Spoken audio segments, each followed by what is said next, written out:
Oga Abdul. Rahab.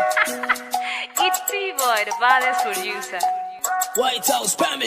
Ya Ramadan watan lada Rababan, Allah sada mu da alkhairi dan manzo shugaban, ya Rasulullahi biyayyen halitta jagaban.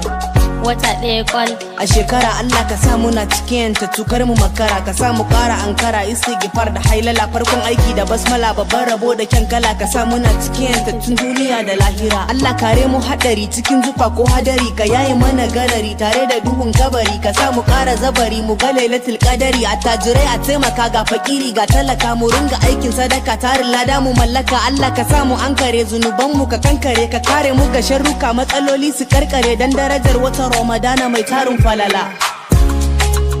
Ya Ramadan, Ramadan Kareem, Ya Ramadan, azumi ya zo.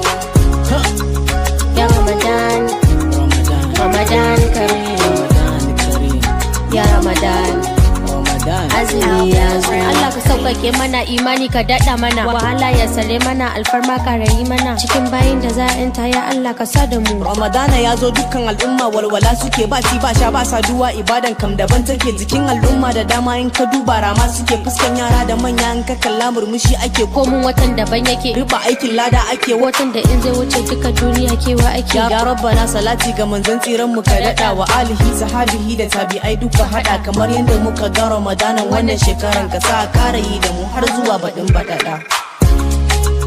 Ya Ramadan, Ramadan Kareem, Ya Ramadan, azumi ya zo. Ya Ramadan, Ramadan Kareem, Ya Ramadan, azumi ya zo. Oga Abdul, shout out to GMK. Hey, ewa.